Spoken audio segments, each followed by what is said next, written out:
You want answers? I think I'm entitled. You want answers? I want the truth! You can't handle the truth!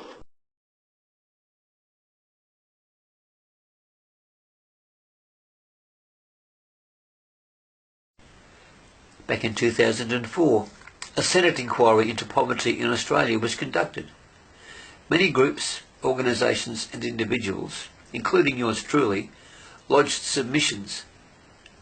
But when the Senate report was published the following year, all John Howard needed to do was announce that the gap between rich and poor Australians had not grown. And that was that. Once the Prime Minister had reassured us that all was well, we were able to get back to our pursuit of the Australian dream with clear consciences. In the meantime, people at the bottom of the heap were busy treading water. Life jackets were plentiful, but nobody thought to throw anybody a lifeline. So what was going on? Was it a conspiracy or something else? If it was a conspiracy, why was nobody outside of government complaining about the anomalies? Perhaps it was bigger than a conspiracy. If the truth about unemployment and poverty was making people in the mainstream community nervous, they might be tempted to turn a blind eye to injustice, for fear that fairness might force them to make concessions that might cause them to lose ground. I thought about that for a long time and eventually decided that it wasn't just a conspiracy. It was a social phenomenon.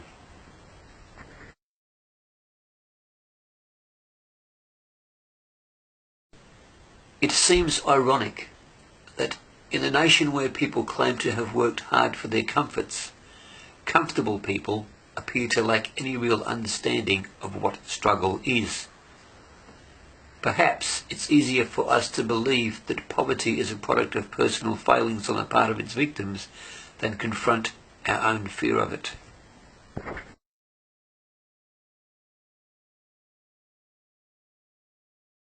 But there was worse to come. As the welfare to work agenda continued to slither beneath the radar, a new plot was hatched to further isolate welfare recipients from the mainstream community.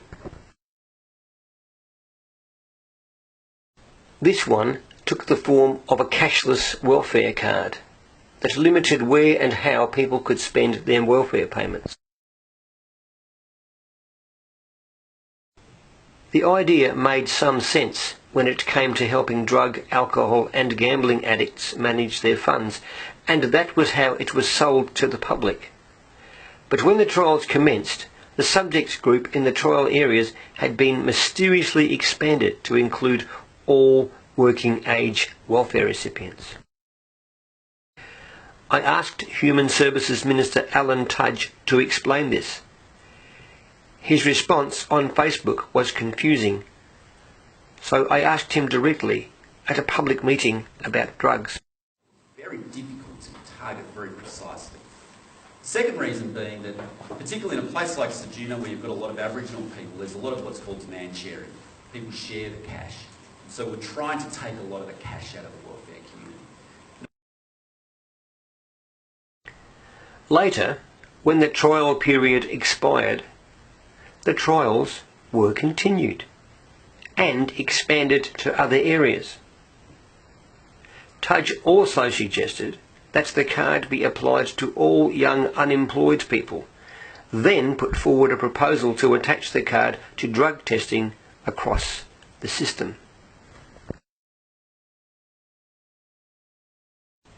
It was now abundantly clear that the intention was to slide the cashless welfare card under the radar and impose it onto all working age welfare recipients by stealth. As card-based income management had been a part of the welfare system for a decade, it seemed the idea was to keep the trials alive for as long as possible, so that people would eventually accept the new card as part of the furniture. Fait accompli.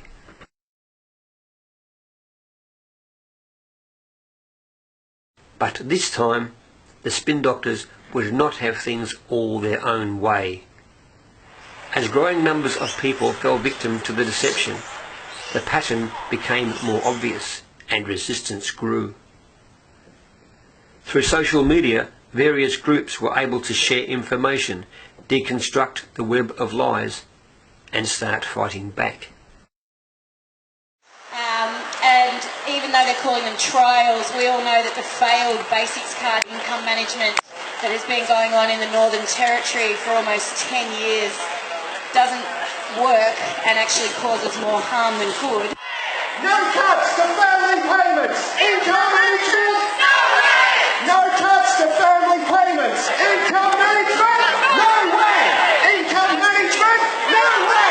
What do we do? They say cut back! We say cut back! They say cut back! We say cut back! I hear about this cashless welfare card. I hear about the attacks on the unemployed and on welfare claimants in Ceduna and in places in South Australia and West Australia and the Northern Territory. It starts with Indigenous communities and it continues to affect the rest of us. And that's what this government is seeking to apply to Indigenous communities in South Australia and West Australia and the Northern Territory, where I tell you fresh food prices are a hell of a lot more expensive than they are here in Woolworths. Well, this is the group that I belong to, United Soul Parents of Australia. Join our group if you're not in one, because it's really valuable to know that you're not alone. You're here at these meetings, very important meetings, to keep going to the barricades, because we have to try to blow the whistle on community collapse disorder, which is happening all over the world in a far more violent way than it is here. But it's here, it's like being nibbled to death by ducks. It takes a long time, but eventually they nibble you to death. When I was young, I was taught about Christian and democratic values that protected vulnerable people. Yet through my life I have seen many situations where the rich, the powerful and the well-connected have taken unfair advantage by devious means and got away with it.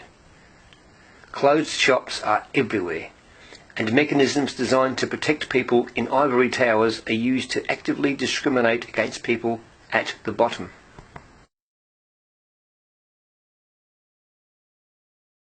It's clear that hiding the truth about unemployment has become standard procedure in a quest to protect the economy. In much the same way, Australia's housing industry has been protected by a decision to limit the construction of low-cost dwellings. This in turn helps to maintain a high median price for real estate and keep the market buoyant.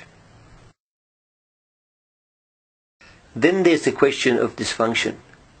We often hear about drug addicts and alcoholics and violent people, but we very rarely hear about the damage done to people stuck in long-term unemployment and serious poverty. Long-term social isolation can damage your spirit and cripple your life. I know I'm damaged and that I have an attitude problem. Perhaps that began in my youth with my suspicion of authority figures, but it has continued throughout my life with repeated encounters with political opportunists and control freaks who use their powerful positions to take advantage of vulnerable people. Now I know that much of what I have said here might not make it into the national discussion, and I know that it's not likely to change much if it does.